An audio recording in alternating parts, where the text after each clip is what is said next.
మీ business విస్తరించాలనుకుంటున్నారా? మార్చి 16-17 హైటెక్స్ లో franchise India biggest ఫ్రో expo. MLC Telangana మాజీ CM KCR కుమార్తె కల్వకుంట్ల కవితను ఈడీ అరెస్ట్ చేసింది. ఉదయం 10 మంది బృందంతో కవిత ఇంటికి వెళ్లి సోదాలు చేసిన ఈడీ ఆమెకు సెర్చ్ వారెంట్తో పాటు అరెస్టు నోటీసులు కూడా ఇచ్చింది. సాయంకాలం వరకు కవిత ఇంట్లో సోదాలు చేసిన ఈడీ అధికారులు కొద్దిసేపటి క్రితం ఆమెను అరెస్టు చేసినట్టు ప్రకటించింది. కవిత అరెస్టు విషయం తెలియడంతోనే ఆమె ఇంటి దగ్గర ఉద్రిక్త వాతావరణం నెలకొంది. కవిత అరెస్టుకు నిరసనగా బీఆర్ఎస్ శ్రేణులు ఆందోళన చేస్తున్నాయి. బీఆర్ఎస్ నేతలు అక్కడే ధర్నా చేస్తున్నారు. భారీ ఎత్తున పోలీసులను మోహరించారు. అక్కడ పరిస్థితి ఉద్రిక్తంగా కనిపిస్తుంది. అయితే కవితను ఈ రాత్రికే హైదరాబాద్ నుంచి ఢిల్లీకి తరలించాలని ఈడీ భావిస్తోంది. ఇప్పటికే సాయంత్రం 8:45 ఫ్లైట్ కూడా బుక్ చేసినట్టు సమాచారం అందుతోంది. ప్రస్తుతం కవిత ఇంటికి మాజీ మంత్రి, ఆమె సోదరుడు, బీఆర్ఎస్ వర్కింగ్ ప్రెసిడెంట్ కేటీఆర్ చేరుకున్నారు. కేటీఆర్తో పాటు హరీష్ రావు కూడా అక్కడ ఉన్నారు. ట్రాన్సిస్ట్ వారెంట్ లేకుండా కవితని ఎలా అరెస్ట్ చేశారంటూ వాగ్వాదాన్ని దిగుతున్నారు. ప్రస్తుతానికి కవిత ఇంటి ముందు ఉద్రిక్త వాతావరణం కొనసాగుతోంది.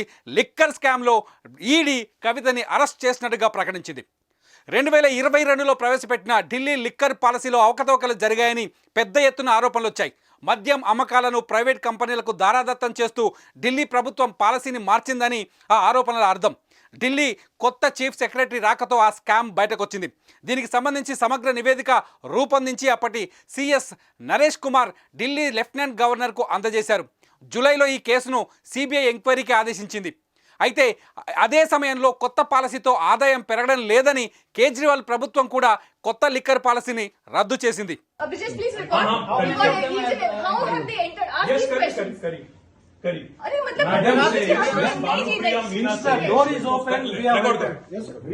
Madam Bhanupriya Meena says, search is over and arrest warrant is produced, and now she says, hold on, and now she says we can't come in. Family cannot come in, and she also says that she has no transit warrant, she cannot produce before a magistrate, but she wants to make a case. Listen, you have given an undertaking in Supreme Court, and now you're violating it. You are in serious trouble. మద్యం దుకాణాల కేటాయింపుల్లో నిబంధనలకు విరుద్ధంగా గుత్తాధిపత్యం కనిపించిందని CS ఇచ్చిన రిపోర్టులో ఉంది.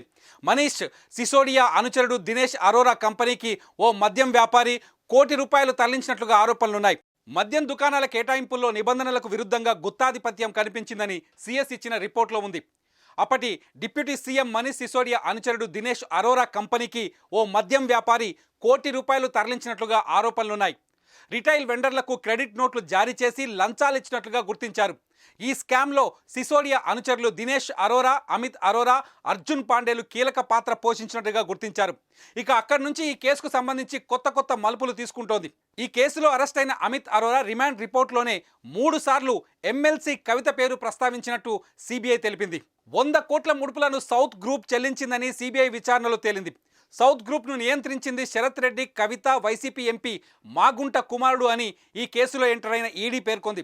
South group ద్వారా 100 కోట్లను Vijay నాయర్కు చేర్చినట్టుగా ED వెల్లడించింది.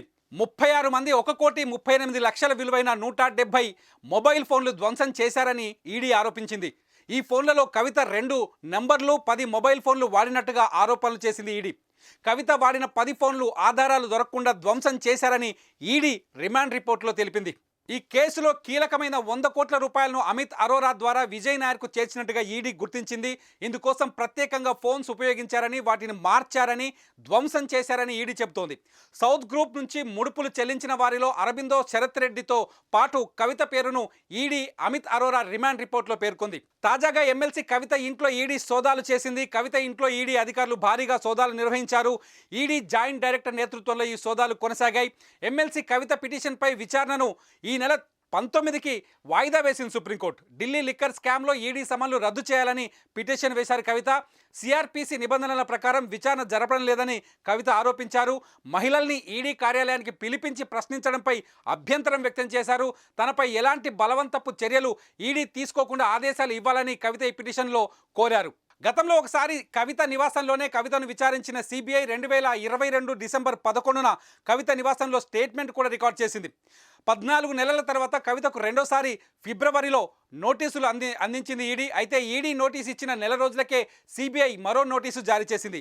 తాజాగా ఎమ్మెల్సీ కవిత ఇంట్లో 10 మంది ఐటీ అధికారులతో ఢిల్లీ నుంచి వచ్చిన ఈడీ అధికారులు సోదాలు నిర్వహించారు.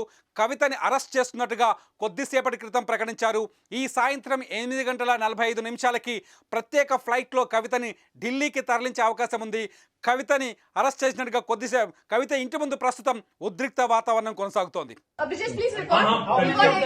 How have they entered? Ask Yes, these correct, questions. correct. Correct. अरे मतलब Madam आप says, यहाँ Miss नहीं Banupriya ji, Meena next says, second. door is open. Record that.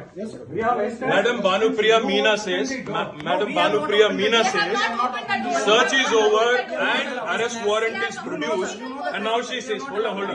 And now she says, we can't come in. Family cannot come in.